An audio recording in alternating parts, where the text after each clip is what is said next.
After the Battle of Solon's Doubt, the Citadel Guard, the Red Wind Corsairs, and the Winter Sun withdraw westwards, leaving the Varushkan Iron Helms and Northern Eagle, the Summer Storm, and the 2 League armies to finish the task of liberating Spiral. 6,000 soldiers under the banners of independent captains fight alongside the Wolves of War. A handful of other captains fight with the Summer Storm. For the most part, the Imperial armies engage in a slow and steady progression into the remaining regions of the southeast, engaging the orcs carefully and making great use of physics, magical healers, and the priests whose ceremonial skills help to reduce the impact of the horror that lurks at the heart of Screed. The Iron Helms and the handful of captains who march with their banner eschew such careful tactics, and instead engage in a campaign of wholesale terror and slaughter against every orc they can find. Without the supernatural terror unleashed by their magicians during the previous season, they are forced to rely on more mundane tools of torture and execution, but they prove equally adept at wielding the sharpened stake, the hound, the chain, and the rope, as they were the abyssal terror and howl in Gaia during the advance on Solon's Doubt. There are few enough orcs left in the territory. The Grendel appear to have made a full retreat, but some still fall into the hands of the Varushkan soldiers of the Iron Helms and suffer for it. The majority of Imperial forces pushed through the wooded rolling hills of Abstrus, capturing Solon's Doubt, and the fallen remains of the central Heliopticon tower there. At the same time, the Summer Storm drive into the hills of Ateri, securing the ruins of Fort Mesodan and the eastern end of the Onyx Path. Both forces then turn their attention to Apulus and to the Grendel fort at Apulian. The fighting on the southern coast is brief and exceptionally bloody. There is no chance of escape. A supernatural storm roars across the southern coast, and those ships prepared to brace its unrelenting fury have done so weeks before. The garrison does its best to hold back the Imperial tide, but they cannot hope to stand. Tired from the conquest of Abstrus and Ateri, the Empire easily crushes the defenders of Apulian. The soldiers there have suffered their own months of terror since the nightmare at the heart of Spiral was awoken. All told, the siege lasts less than a week. The gates fail, and the town is liberated. The Iron Helms hang every surviving Grendel soldier. Many choose to throw themselves into the waters of the Bay of Katazar, rather than face the fate that awaits them if they fall into the hands of the Varushkans. A number of slaves are liberated, but there are few Urizeni here, however. Those who were enslaved in Apulian are exclusively mundane citizens, farmers and miners, without a spark of magical talent. They talk in halting sentences about the magicians, the magi, the stargazers, the seers, and especially the illuminates, who have passed through Apulian in chains, both real and metaphorical. Carefully examined by Grendel Windlords, the magicians who fell into the hands of the Broken Shore Orcs were quickly taken out of Spiral, sent south to the slave markets of Dubtraig, of Fort Friel, of Ganmiakduv, and of Vorlag. There are also a handful of slaves who were Imperial soldiers, Winterfolk and Varushkans especially, taken prisoner in battle and pressed into service. As with the magicians of Urizen, however, the majority of these men and women have been sent elsewhere. There is a great demand for strong, disciplined warriors, both to work in the salt and the mithril mines, and to spill out their blood for the amusement of the Grendel in the arena. Finally, there are a small number of people among the freed population who speak little Imperial. Once translators can be brought in, they are discovered to be slaves from the Asavean archipelago. They are not slaves of the Grendel, for the most part. Rather, they appear to be the slaves of an Asavean collaborating with the Grendel, a representative of the Tarquinius family of Nemoria. That powerful Plenum family, it seems, has been trading white granite and slaves to the Grendel, importing the valuable building material to a number of places, but most especially to Apulian. Assavean quarries provided the stone used to build the fortification here, a fortification that was in the process of being enlarged when the Empire tore it apart.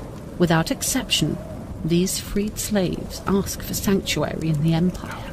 There is a single Assavean ship left in the harbour, and when Imperial troops move to board it, a handful of soldiers attempt to stop them. An argument ensues, blades are drawn, blood is spilled. Their master, Larry Tarquinius, is dragged kicking and screaming from the captain's cabin.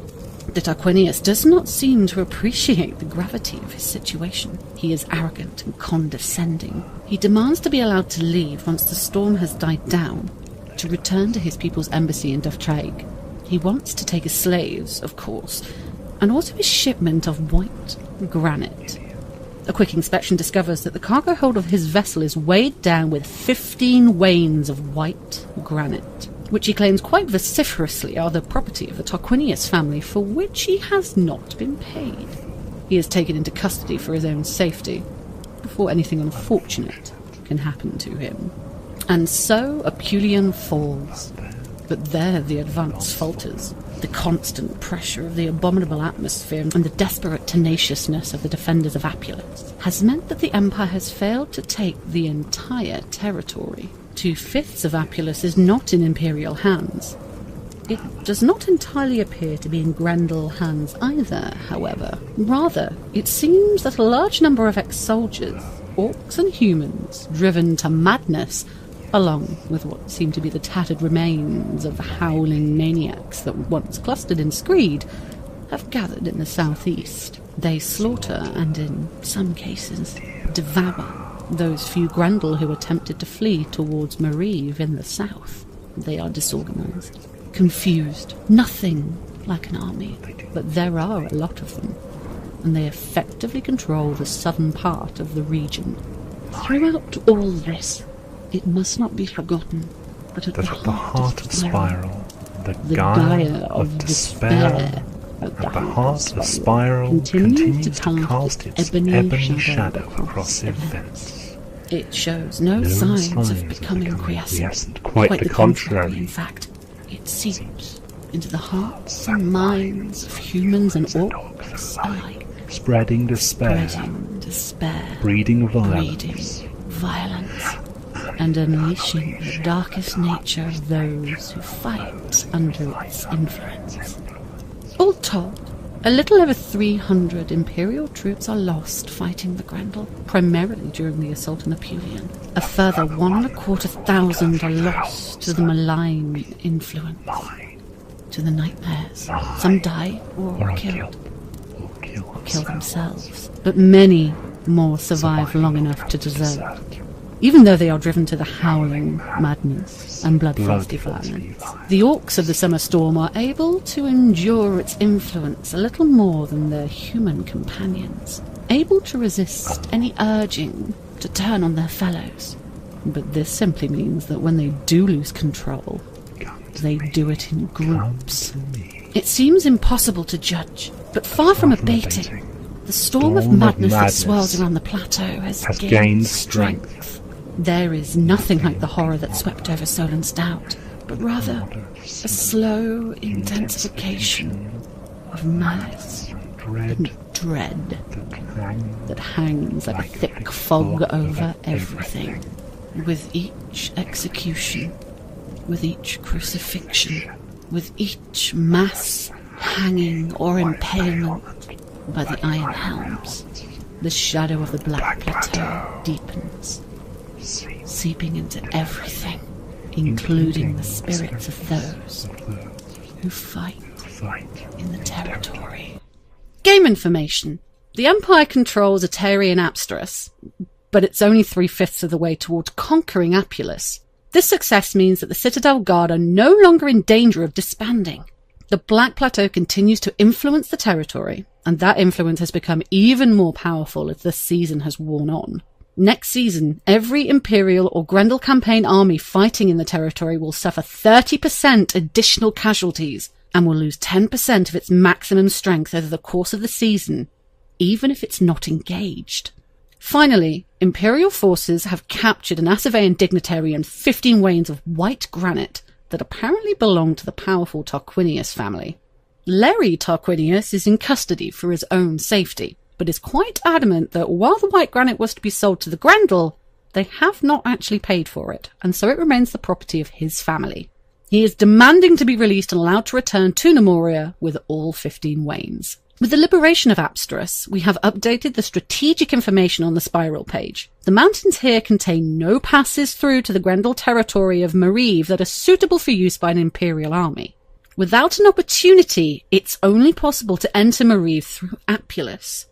It is possible to commission a spy network in Mariv, however. The high mountain passes can be traversed by small groups of adept soldiers, even though they are closed to the armies themselves. As with last season, anyone who wishes to roleplay that they were present during the recent campaign is free to create their own horror stories of things they have encountered, based around the themes of creeping fear, haunting phantasms, eerie dreams, gnawing suspicion, and outbursts of uncontrolled anger. As the campaign escalates, these experiences will become more visceral and more horrific, although any player character is assumed to have sufficient mental fortitude to have resisted the worst excesses caused by the malignant force of the Black Plateau. Every player whose military unit supported an army in Spiral this season, and the generals of those armies, will receive a curse card in their packs at the event representing the oppression of the Black Plateau. And there you have it, Spiral. Just when you think it can't get any worse, it just gets that little bit worse.